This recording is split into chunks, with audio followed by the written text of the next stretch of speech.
میں چوہدری صاحب یہ معلوم کرنا چاہ رہا تھا کہ یہ سارا ملبہ ہم نے سیاست پارٹیوں نے اور پارلیمان نے عدالتوں پہ گرا دیا گیا ہے.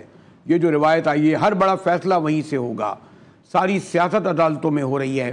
اور سب سے بڑا یہ جو اب آیا ہے کہ سویلین پر کیس، مجھے یاد ہے کہ اٹک کیس میں آپ پیش ہوئے تھے، اس وقت بھی یہ سوال اٹھا تھا کہ سویلین پر کیس سویلین عدالت میں ہوگا، فوجیوں کا کیس فوجی عدالت میں ہوگا. یہ ایک پھر بحث چھڑ گئی ہے.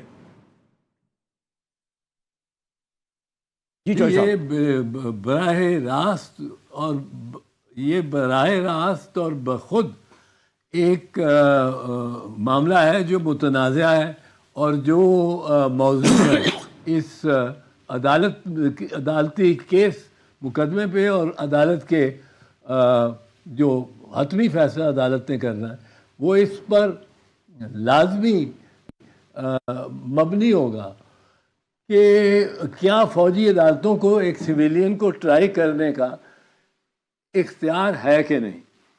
اب میری نگاہ میں قطعاً اختیار نہیں، اور اس بارے میں آرٹیکل 8 کانسٹیٹیوشن کا جو ہے وہ بہت واضح ہے، اور وہ ایک فنڈامنٹل رائٹ ہے. ایک فنڈامنٹل رائٹ ہے ایک شہری کا کہ اس کو ٹرائل، سویلین شہری کا، کہ اس کو ٹرائل اس کا سول عدالتوں میں ہو. اس پہ اب ایک نیا آرٹیکل 18ویں ترمیم نے انٹروڈیوس کر دیا تھا، وہ ہے آرٹیکل 10A. جی 10A جو آرٹیکل ہے وہ واضح طور پہ کہتا ہے کہ ہر شہری کا بنیادی حق ہے کہ اس کو ڈیو پروسیس ملے. یعنی ڈیو پروسیس کا معنی ہے کہ ایسی کارروائی سے اس کو جج کیا جائے جو کارروائی شفاف ہو، غیر جانبدار ہو، وہ کارروائی پبلک میں ہو، اور وہ سارا ٹرائل پبلک ہو. تو یہ ایسی چیزیں ہیں جو کہ فوجی عدالتوں میں ہے ہی نہیں. اب فوجی عدالتوں میں ایک آپ کو مثال دے دوں، فوجی عدالتوں کا یہ اصول ہے، یہ آرمی ایکٹ میں بھی لکھا ہوا ہے، اور جب مارشل لاء لگتا ہے تو مارشل لاء کی جو عدالتیں فوجیوں پر منحصر لگتی ہیں، جس میں فوجی افسر پریزائڈ کر رہا ہوتا ہے، ان میں بڑی عجیب چیز ہے.